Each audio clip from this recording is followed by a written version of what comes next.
Hi, everyone, and welcome back to Call Me Cordelia. I'm Alexis, And I'm Ophelia. and today we are going to be doing our episode 2 rundown. I'm so excited. I actually really, Same. really liked this episode. Ophelia, general thoughts? It was dark.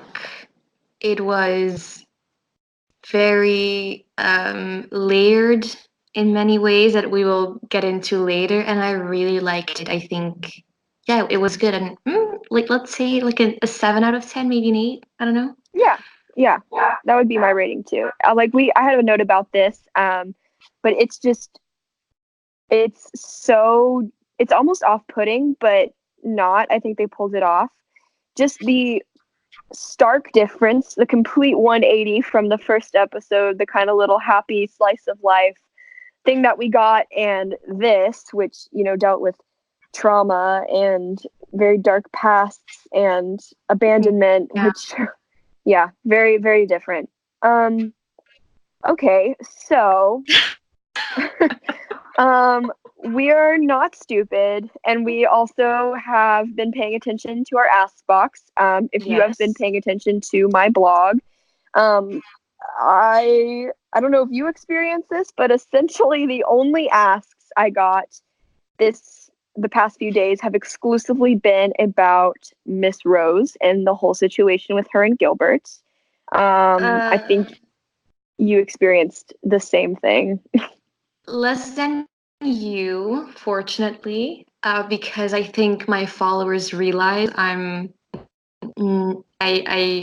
didn't watch the episode as it came out, so they didn't ask anything. I think Mhm. I have smart followers, whatever. No, um, but no, yeah, I also got asks about it.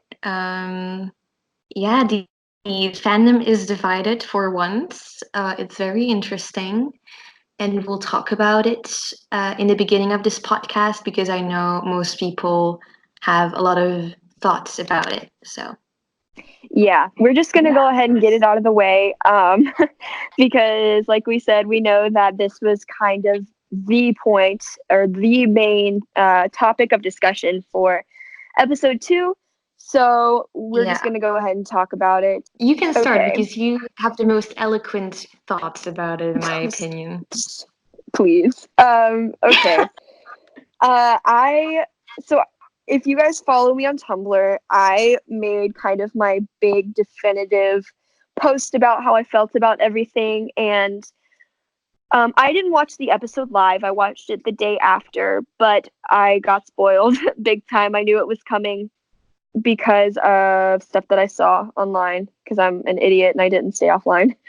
And the way that it was kind of being presented to me, I was really bracing myself for something awful, like something very concerning and like something like unbearable to watch. And honestly, I watched it and I kind of like finished the scene and I was like, oh, is that it? Like that's Yeah.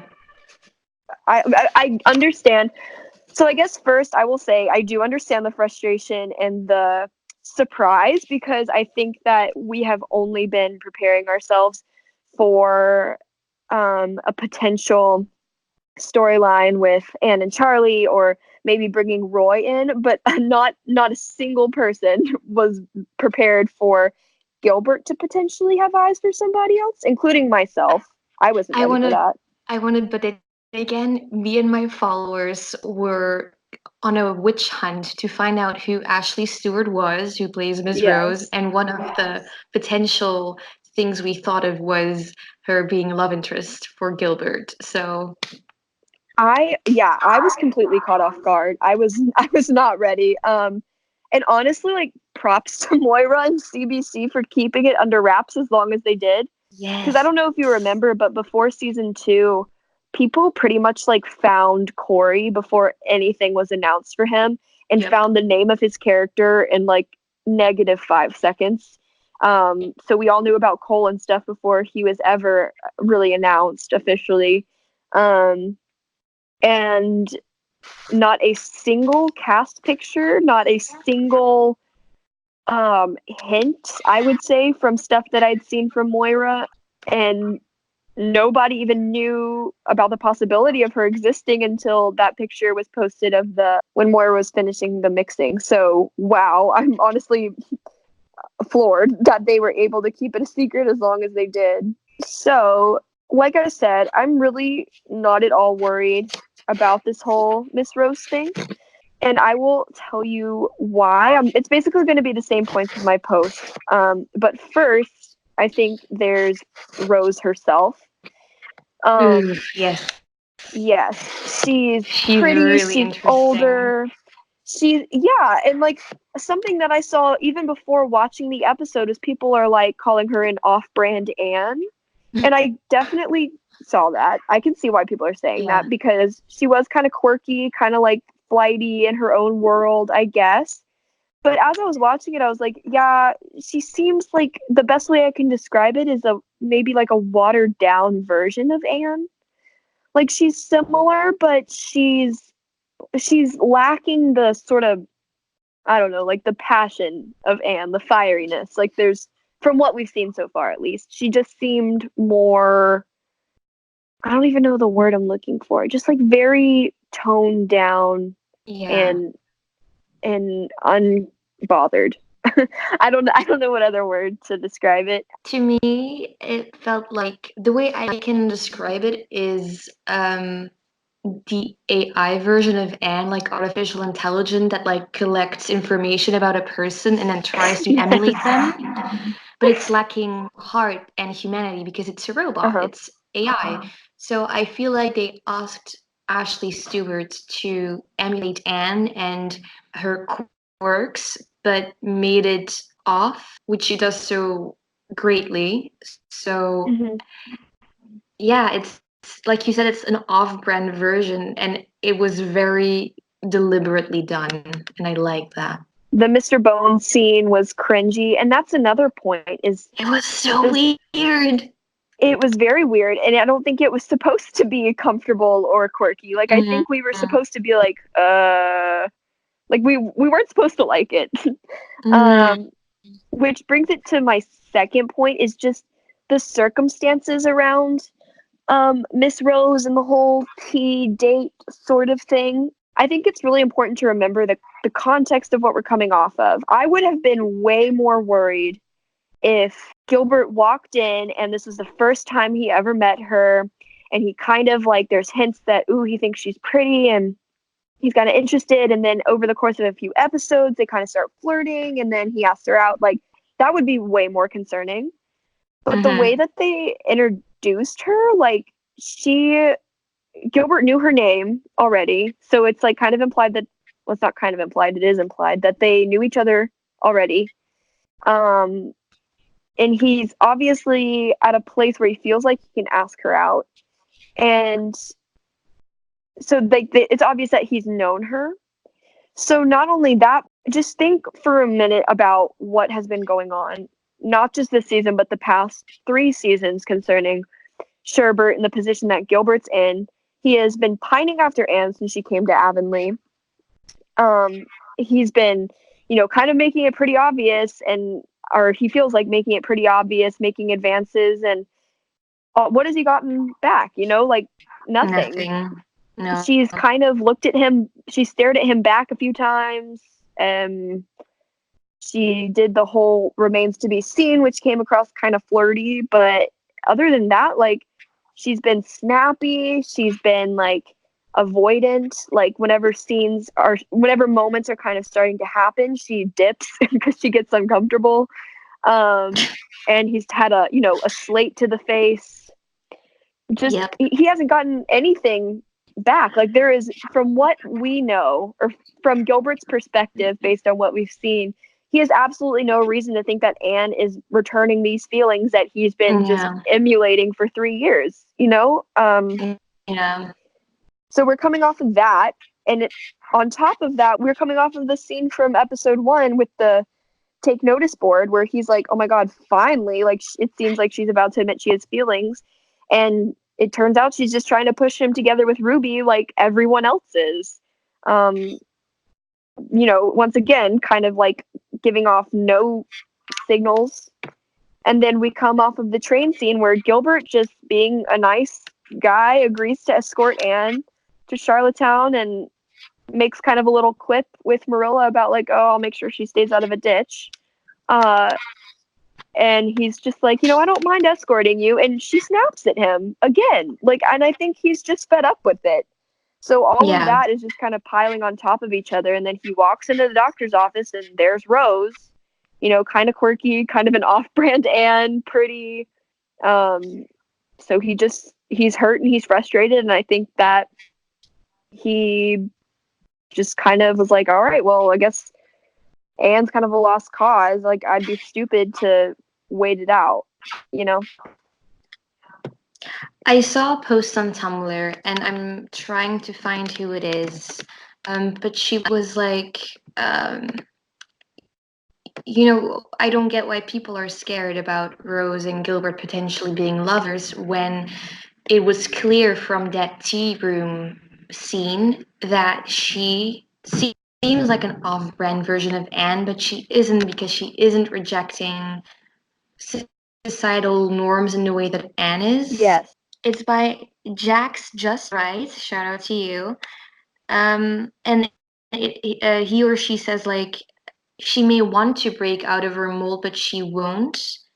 And Gilbert isn't attracted to that. He's attracted to the wild child attitude of Anne, despite her being a little impulsive sometimes.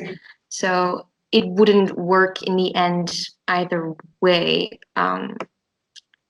They just don't fit. And speaking of that tea room scene, I had a thought about the cinematography because I'm a nerd about it.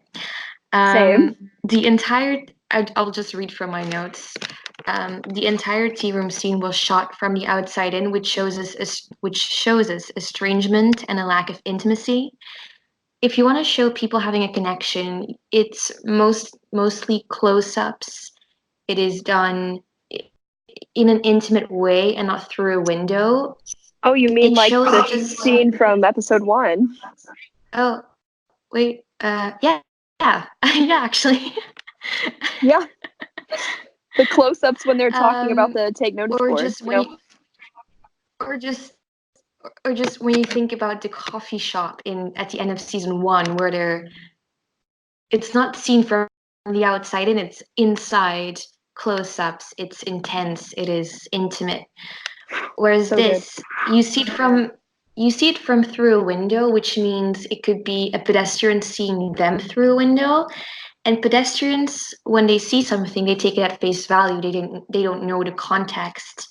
So it symbolizes that we should take whatever is happening at face value as Right. something shallow, as something with no substance. So not only through text, but also through camera work, you can tell this is not meant to be seen as something big. Most of the things is, oh my god, how do I say this? It's usually the things that aren't said but seen that tell a story. Okay. Yeah. And I think that I mentioned this in my post also, but it's not supposed to feel authentic. Yes. It's supposed to feel like it came out of nowhere. It's supposed to feel a little disjointed and uncomfortable. I think that's absolutely for a reason. Like, there was nothing in that scene, in either of the scenes, that was like, oh, that's kind of cute. Like, there's nothing that you could take that way. Like, Yeah, it's supposed to feel kind of She didn't uncomfortable. say your age. What the hell? Yeah, that's a little. I had a few people mention that. But also, speaking of the, comparisons between this scene and the coffee shop scene from season 1, Miss Rose directly says, we're not supposed to talk about our dreams now. Like we're supposed to talk about the weather, not politics and dreams. And all that I could think about was a certain scene from season 1 where Gilbert and Anne were sitting in a coffee shop only talking about Gilbert's dreams to travel the world and not stay a farmer.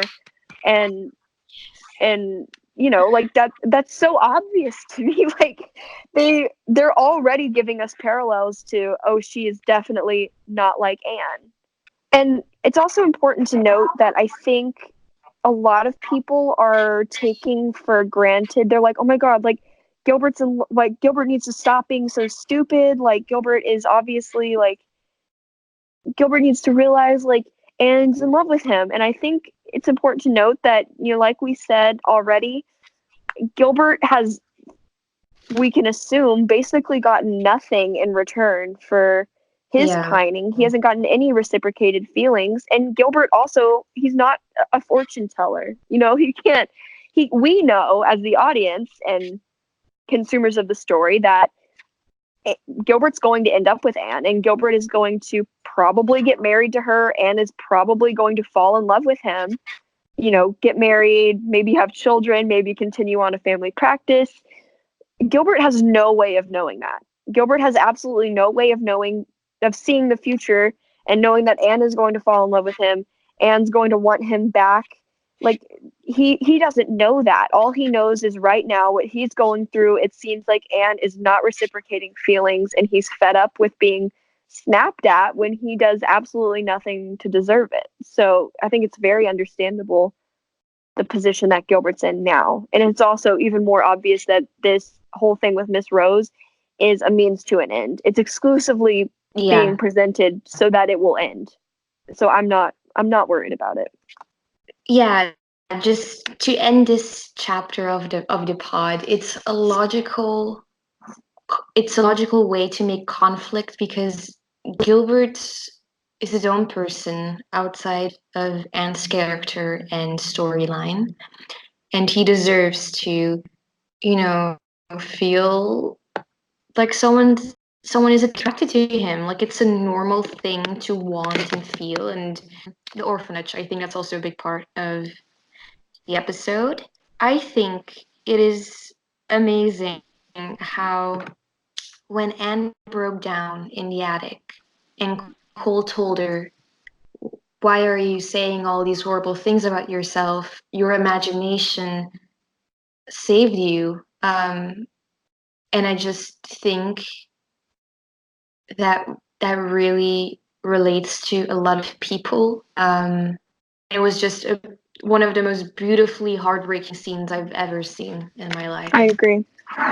And Cole talking about how Anne's imagination saved him, and then directly after Yes. that, going down the stairs to find the girl that bullied Anne. And we've talked a lot about, Miss Stacy being kind of like a future version of Anne, or like Marilla or Aunt Jo being maybe a future version of Anne. I think that this girl is absolutely supposed to be a foil for Anne. It shows what Anne could have become had she not had such a good heart, had she not been so resilient, had she not had her Mhm. imagination.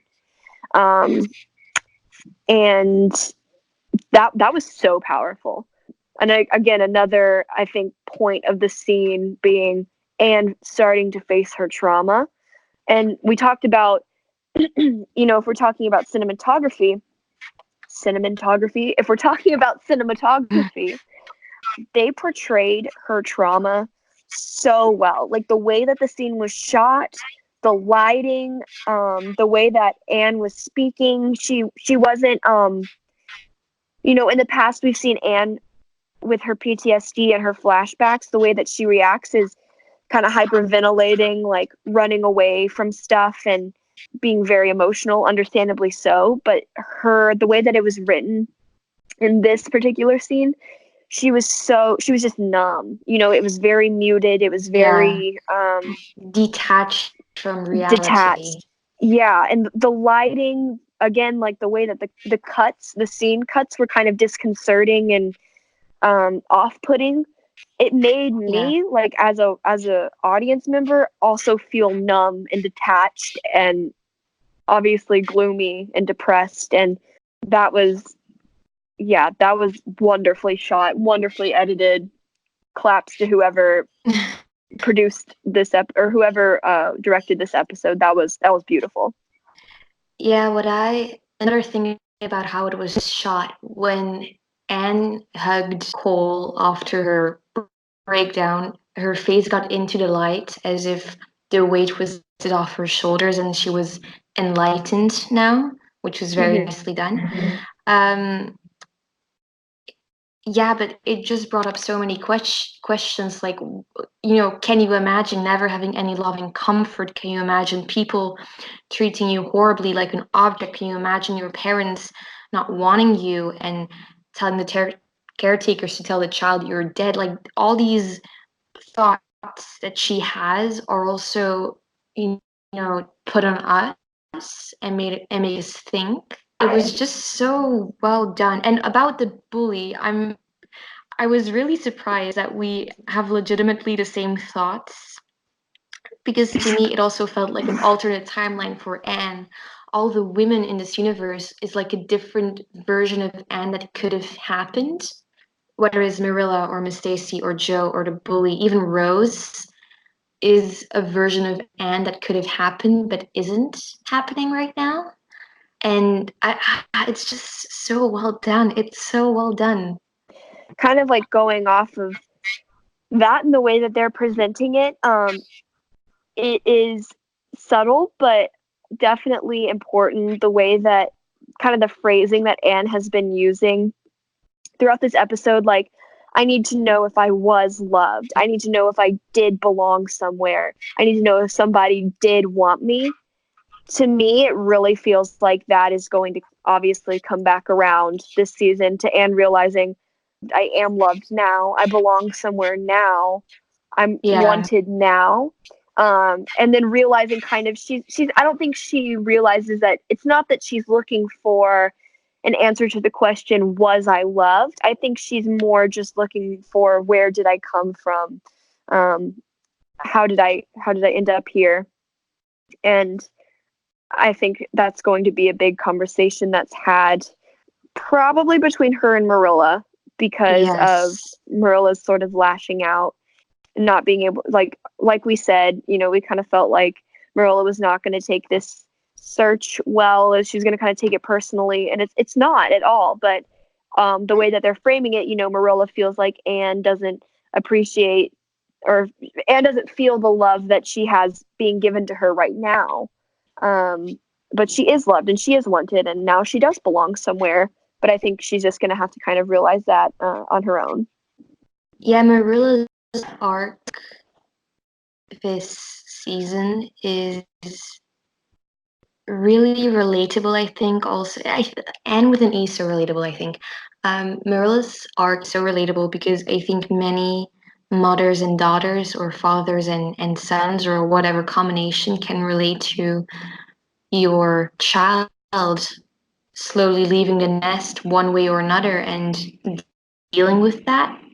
Mm-hmm. So I think this whole search is kind of symbolizing, leaving the nest. For Anne, it's finding her biological parents, but for the viewer, it could be seen as, how to deal with your child not needing you as much anymore and needing to trust your child that they will stumble but will get back up again and just keep going. The "because I Yeah. love you" sentence was so powerful. Yeah. And it was, I think, obviously, like we just talked about, that is the underlying question. Like Marilla being like, I do love you. She just is, I don't think, is very good at expressing her emotions, and especially more vulnerable emotions like that. So that's going to probably be a pretty painful thing to watch, but I think it's really important. And it's a really, really good discussion for people that, have adoption touching their lives. You have an adopted brother, I Yes. think, and I don't think it was as dramatic, I hope, as it is portrayed in Anne with an E, but has your brother being adopted, affected some things in your family's life, or just personally to him? Yes, for sure. I mean, like you said, it definitely has not been as dramatic, and I'm sure it varies from kid to kid, and my brother is his own person, but the way that it has sort of been in our family, There definitely are questions, you know. We've It's never something that we sort of like presented, and like we never had to sit him down and say, "Hey, you're adopted," because I mean, the first time he looked in a mirror, like it's pretty obvious. But it was always been a big. It's always been such a big important thing for my parents, especially his whole life, to just really make sure that he understands, you are adopted, but that doesn't make you any less our child. It's definitely been sort of an identity thing for him. In school, he was, bullied because he's different and he is a minority. And once that sort of started, it really did bring up a lot of questions of like, where am I from? Like, who are my parents? Am I short because my father was short? Um, do I like this certain thing because my mom liked this certain thing, which is something, that Anne has brought up before. Like, my brother is super into cars. He's very, like, my brother sort of has an obsessive personality. When he gets hooked on something, like that's what he's on for um, a few months at a time, and he'll learn everything he possibly can about it. And there's definitely been discussions like neither of my parents are like that. So it's like, oh, I wonder if one of his birth parents also has this personality trait.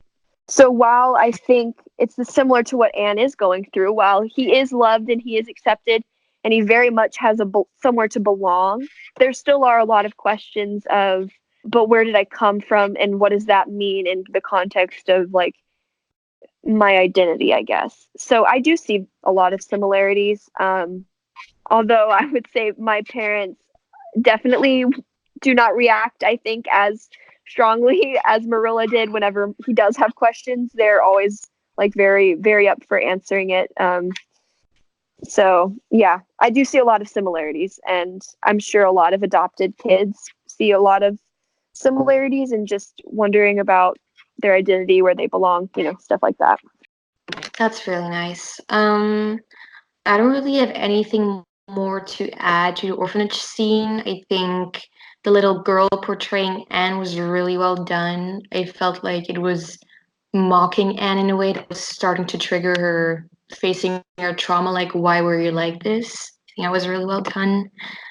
Yeah, because there's a definite switch. When she's walking with Cole, she seems way lighter, and then as soon as she starts walking up to the door, Amy Beth did an excellent job of portraying this. The mood progressively goes Yeah. down and gets way darker, The and Anne music starts was clamming up. incredible too. Yes. Oh my gosh, the score Jesus. is amazing. I actually watched a reaction on YouTube to this episode, and that was one of the first things that he said was like, "Wow, the score to this episode is amazing. The music Yeah. was unbelievably good." Oh, Also, talking about belonging and acceptance and yes. abandonment, Elijah is back, as the episode description said. Um, Bringing the family angst, rightfully so. yes. How did you feel about his scenes with the family and the way that it was being portrayed? I felt it was truthful. I mean, I haven't experienced this, fortunately, but I think I can imagine him feeling betrayed and devastated when he comes home. I mean, he doesn't come home, he comes into this big house where his mom now lives with basically a stranger to him with Bash and with a white young boy too. And he realizes that she has moved on with a new child, and that child will now be more so accepted than him. They're still like a minority, but she'll be more accepted because Bash and Mary are married now, whilst he was like the gum on someone's shoe for a long period of time. Mm-hmm. Um, and just, it just made sense the way he acted and why he fled to. And oh my God, yeah, when Gilbert said like, "Oh, my father's bedroom, it's on a shrine," and then just everything is ruined, and you can tell like it is kind of still a shrine. It was a nice callback to John, in my opinion.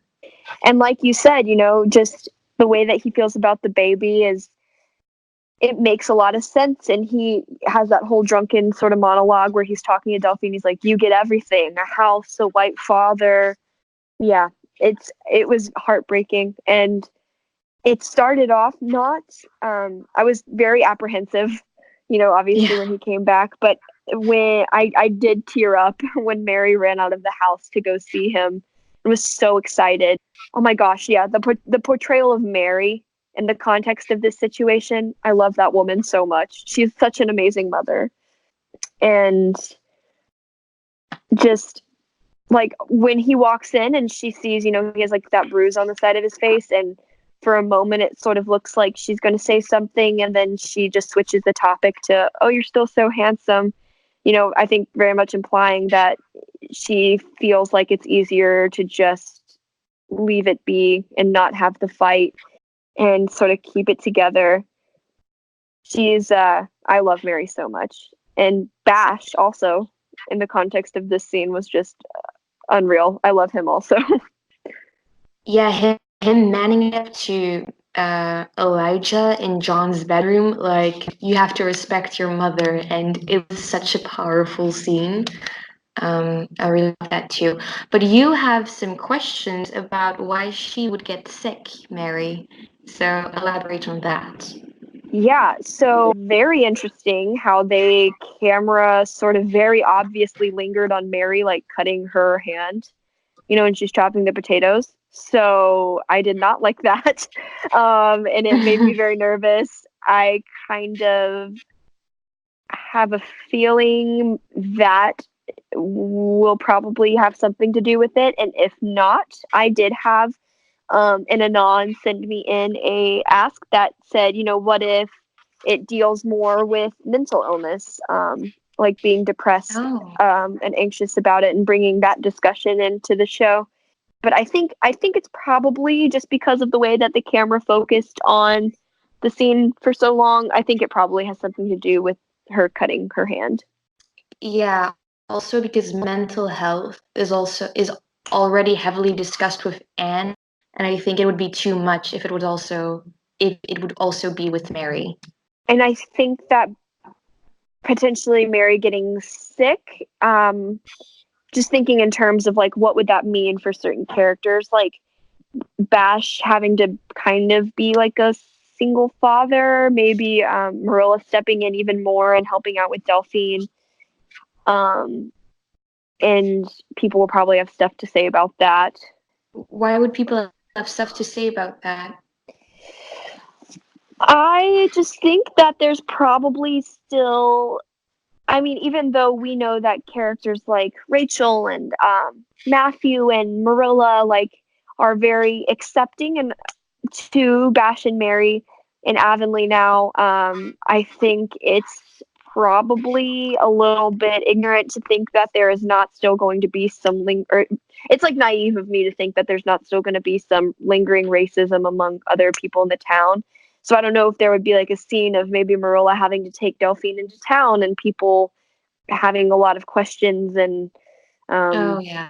things to say about it. So I'm not sure, but I'm probably, if something happens with Mary, it's going to bring a lot more in about like single fatherhood, because we did also have that scene in the orphanage, where the father left his two children there because the mother died. Ugh, So I don't know. yeah. That I was rough. think it would be um yeah, it would be good discussion about single fatherhood, but also Marilla taking more care of Delphine might also lead her to accept that Anne is growing up in a way, maybe. Like it Yeah. kind of intertwines. Yeah, single fatherhood. I never really thought about that. That would be interesting. But if Mary dies, I will call my Oh, non-existent lawyer and sue the entire company. yeah. CBC will instantly be hearing from my lawyer. They will not even have time to blink before I will serve them. I swear. Do not take Mary from me, please. Yeah, I don't know if this made you nervous or if I was just being hyper like paranoid, but I absolutely hated the way that he was talking about Gilbert. When he was like, You ever thought about like cutting his throat in the middle of the night and taking everything for yourself? Like, holy That was shit, dude, no. dark. That was so dark. And yeah, I did not like that. That made me very nervous. I don't know if that's actually going to ever come back. Maybe I'm just being super paranoid, but didn't like it at all. Was not a fan. I don't think it was foreshadowing. I think it was more so portraying how the society made him fucked up because Elijah perceives every white man as a bad person when it's not the case. So I think it was just like portraying how, fucked up he has been because of how society has been treating him. I really hope that you're right because I do not want to be right. But yeah, like I said, still the lingering racism with the way that he can't really, even Elijah can't really comprehend that Gilbert and Bash are equals, that they're friends. It's a business agreement. Yeah. Gilbert is not his master, or Gilbert is not in charge of him. Gilbert is not above him. It's very much a friendship, which, again, obsessed with that dynamic. I love Bash and Gilbert so much. And Bash, and Mary and Gilbert when he came home, when he got Oh my downstairs with like the god. flower, and she was like, "Ooh, who's the girl?" Like it's so cute. I thought for a split second that uh she was going to think he was talking about Anne and like kind of Probably. make that known. I don't know. Maybe we'll see that. Speaking of friendship dynamics, I now have a new bro TP, and that is definitely Matthew and Miss Stacy. Yes. I oh, it was so good. And I loved that the whole carriage scene was an exact parallel to the first scene of Anne and Matthew when he's taking her back to Green Gables for the first time. I almost cried. I did cry. I will be completely honest. I did shed tears a little bit. And it just further consolidates the idea that we have where Miss Stacy is essentially Anne but older, like a really a potential path of Anne, I guess. And the way that she started talking about the way that Rachel kind of wants to set her up, and Matthew's like, oh yeah, whatever. And then she's like, oh, so you think I should listen to Rachel? And Matthew says, oh, I'd never listen to Rachel. And my note just says, Moira, you sneaky bitch, you knew we'd fall for it, but you said no. I did fall for it. I thought for a split second there was going to be a plot line where, she's introducing her to suitors, but now I think that was Moira absolutely being like, nope, just kidding, we're not doing that. Yeah, I love the scene, like Miss Stacy like laughing her butt off in the Oh barn, my like god. completely delirious. I think it's just this episode was about rejection on so many levels in positive and negative ways. Positively, societal rejection with Miss Stacy not feeling the need for a new husband, but also negatively with Gilbert and Anne on romantic rejection, but also familial rejection with Anne and her biological parents and Mary and Elijah. But yeah, just Miss Stacy being like, nope, I loved my husband and now he's gone, but I'm fine. So fuck y'all and have a good day. Like it's really nice to see. I stan her so hard. She is our we have decided to stand for this episode. And Rachel was not having it at all. Can I we just have a loved it. segment? Called We Have Decided to Stand. Yes, like Yes. Well, MVP. well, I think I'm gonna give my MVP this episode to Miss Stacy. That's definitely who I'd give it to. Same. She was amazing, a bright light. And I love how, it showed also her like kind of breaking down Matthew's walls because he's very awkward with women and they kind of scare him. And Miss Stacy could not care less. I hope that that is not the last time we see them sort of, being BFFs. It was wonderful and I loved it. I think because Miss Stacy and Anne are so similar, he feels comfortable around her. Hmm. Because he knows Miss Stacy's also an open excited person. And I'm really happy we heard the quote of Matthew from the trailer in this episode. It's even better seeing it in context. Yeah, Matthew's actor is just phenomenal. He's so great at portraying Matthew's character because it's very it's like he, still waters run deep, and that's Matthew, and I really love it. Yes. They're just such a good dynamic, and Mm-hmm. it is, I think, a lot of what you said, with Miss Stacy essentially is just an older Anne. And that's definitely why he's so comfortable with her. But I'm excited to see that. And another amazing friendship dynamic this episode, Cole and Anne, such a shining light, and how dark that the Yes. scenes were. This was actually in our Ask box. It's from Anne Shirley Was My Childhood on Tumblr. And she said, can you please discuss the Cole and Anne thing? Like, I get that everyone is super focused on Rose and Gilbert and how it will impact Sherbert, but I would love to hear a lot of discussion on everything that Anne went through in the episode, especially with Marilla yelling at her and not letting her go back to Nova Scotia. So we definitely already talked about Marilla and where that's probably coming from, but Cole and Anne were, like I said, just a shining light in the episode. Their friendship is so beautiful. I'm really, really glad that they did not use the running hug scene for jealous Sherbert. Like, I'm very glad because I feel like that would have thought they cheapened would it. be jealous Sherbert. Yeah. Well, a lot of people were like, oh, well, the fact that like Anne is being walked there by Gilbert, like I really, really hope that he doesn't see them hugging and kind of assumes things. And I was like, well, dear God, I hope not either, because that would really, in my opinion, that would really, really cheapen the moment. It wouldn't be so much about, oh, Cole and Anne are the best of friends and they're amazing and they have so much love for each other, and it would kind of flip around and be way more focused on Sherbert, which I am very, very glad that they didn't do.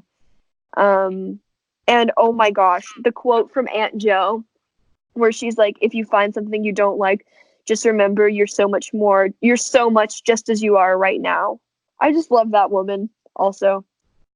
Which, it begs an interesting question. If Marilla is forbidding Anne to go to Nova Scotia now, what does that mean for the rest of the search for her parents? Like, I'm assuming maybe just sneaking out, but like, I think they'll have a talk.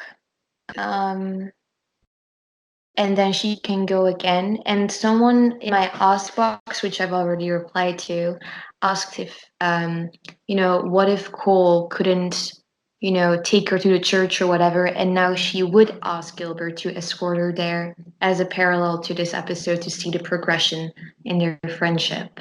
Could that be a possibility? Yes.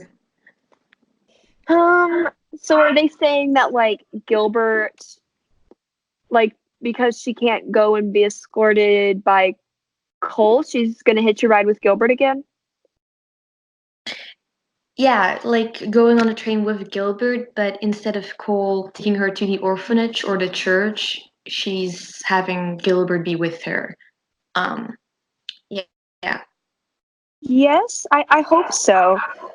Because that's also an important point. Is one thing I am sort of disappointed about this season is that it really seems like coming out of the time jump, we were hoping that we would come out of it and they would kind of be implying, hey, Anne and Gilbert are like really good friends now. Look, like they developed a friendship over the course of this time jump. I understand why, Yeah. because I would rather see it happening than be told it happened. And I think that was Moira's biggest concern, probably. But Amy Beth, if I remember correctly, did make a point in an interview or a Q&A somewhere to say that this season really does deepen Anne and Gilbert's friendship, which I think is so important, and I really, really, really hope so. Yeah, I just think it's really important for them to have, because they haven't really had, from what we've seen, meaningful conversations. We thought that's what the train scenes were going to be for, and I'm still trying to wriggle out of my clown shoes from that one because we all got played. Um, See. we are all the biggest clowns. We all thought that that was going to be a really good, meaningful scene. Um, Yeah, but I I just guess think not. season three establishes the friendship once and for all, and from there on we can get into romantic territory. Like they can Yes, finally mesh and find each other halfway, and yeah, because I was also a little disappointed that they weren't friends. They're still more so acquaintance and actual friends. So, yeah. but this will be our season. This will be the season. Stydia was amazing in season 3. Sherbert will be amazing in season 3. Like it's fated. It's the rule of threes. I'm telling you guys. Everyone Yep. also just, I feel like, has forgotten, or I really think everyone should also remember that we have a whole ass ball scene, like a dance scene to get to. And that scene from the trailer where Gilbert stares at her when they're dancing. We still have the scene where we saw the still of Gilbert and Anne sitting next to each other in Miss Stacy's house. Neither of them look mad. Like, they Yeah. actually look pretty jokey, kind Cozy. of like cozy. So, and so my only assumption that I can really get from the reason we didn't come into this season with Anne and Gilbert having a stronger friendship is Moira was saving it for us to see on camera. And I really hope that's the case. But I guess Mhm. we'll have to see. It is only episode 2. We got time. Do you have any more meaningful notes? Because I have just two more unintelligent ones. um well, okay. How did you feel about the train scene? The first one and the second one, actually, because I have some thoughts on it, but I'm really interested to hear how you interpreted both of those. Um, I found the first one to be very logical. Anne snaps at him. He's like, "Fuck you! I'm just gonna read this book now because I don't need to deal with this." I thought it was very logical, but I did find it odd how he didn't really react to her at the end of the episode when she was clearly distraught and was just like in La La Land sniffing this fucking flower. Yeah, Like, okay, I mean, he isn't supposed to ask her, like, but it's a little odd how he just completely didn't notice it. I agree. I had an ask in my ask box actually talking about that. They said, they're not so much bothered by the whole like Gilbert and Miss Rose thing. What bothered them about the episode, because they said, that didn't feel out of character. But what did feel out of character was Gilbert not noticing that Anne was obviously kind of having an issue, when she got back from the orphanage. And I agree, actually. That did feel a little bit out of character. It would have made more sense. Like I can understand him not asking if she's okay because he doesn't want to get snapped at again. But it doesn't make any sense to me that he just wouldn't notice. Because that's what it was being framed as. Like I would have loved for it to have been, he sits down and says, "How was your visit?" And she's like, "Fine." And he kind of gives her a look for a second, like, "I don't believe you, but I don't want to push anymore because I don't want to get yelled at again." Um, Yeah. so I really, it is going to be a big wasted opportunity if they don't use the fact that Anne has to go back and forth to have meaningful conversations with Gilbert on the train.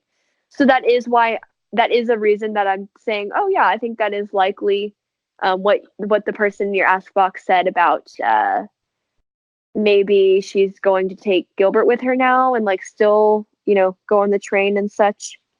Because I just feel like that would be an excellent place for them to have meaningful conversation. Because like I said, I think last episode, really the only like meaningful conversation I can think of that Gilbert and Anne have had that we have seen is the coffee shop at the very beginning of, or the very end of season 1. Like I can't really think of another conversation except for, well, I guess the very end of season 2, but that one wasn't as long. And yeah, I don't know. I need more of that. I need to see more conversation. And we will, I promise you, it will be season 3 will be the season where Anne and Gilbert interact in a normal, fun way. Yeah. I hope so. Moira, I'm looking at you. I hope so. Okay. One of my unintelligent notes was Gilbert humming down the stairs, and I my note was this just shows the potential danger we viewers are in once he projects that behavior onto Anne. Um, I will not be ready. Yes, I completely agree. If he is that over the moon about, or quote, over the moon, I guess, I still am holding on to, I don't believe it. Like, I don't think that his feelings are as real as he thinks that they are. But if he's that, like, in La La Land over the moon about this girl that he just got interested in asking out on a date, I don't even know what the boy is going to do when Anne confesses that she's in love with him. Someone might need to call the 911. Bring the Probably. smelling salts back. Well, those were all my notes, actually. Do you have any more? I do not. I think just overall thoughts. I actually really, really liked this episode. I think that's kind of a hot take right now. Me too. Me too. I'm never a fan of, and I want everyone to hear this, and this will be the last thing, that I kind of say about the homeless Rose situation. I hate love triangles. Like, it doesn't matter who it's with or how many legs there are of it or who's involved. Like, I hate them in any context. So I don't want people to hear me saying I'm not concerned and think that I'm completely unbothered. I just but my sort of like, ugh, I don't like this is mainly coming from I just don't like love triangles um, at all. So but I do trust Moira in, like, very, very much. And I think, like we laid out all those points, it's very obvious that this is being made to end. And I think it inevitably will probably end up pushing Sherbert just together. Yeah. She knows what she's doing. She knew what this was going to do to people. And like we, kind of hammered at the very beginning, the way that it's set up, the shallowness of it, the sort of out of the blueness of it is very intentional because there's not supposed to be a ship there. It's supposed to be uncomfortable. So I just think that as frustrating as it might be to just watch a love triangle in general, we have to remember that it's only the second episode. So much can happen from now until the end, and we just need to trust Moira because I am not worried. Mainly because of my undying faith in Moira Wally Beckett to produce good television. I wholeheartedly agree. Wow, my English is failing me right now. Okay. Well, that's it, guys. I want to quickly thank you guys for 360 plays in total for our podcast, which Woo! only has 3 episodes so far. So that's really exciting. Thank you so much. Wow. Yeah, it's a little crazy. It's a little crazy. Yeah, we said this before, but we totally expected just like 3 people to listen. And that was going to be okay. Like, we just knew that we wanted to put it out there and get our thoughts out there in word form and talk about Anne and have a good time doing it. So thank you, thank you, thank you, thank you. Like, we Yes. really cannot express that enough. Well, I guess that's it. Thank you guys for listening. Um, and hopefully the episode 3 will please you more than this one. Yes, I hope so. Well, we'll see you guys next week. Thanks for tuning in. Bye.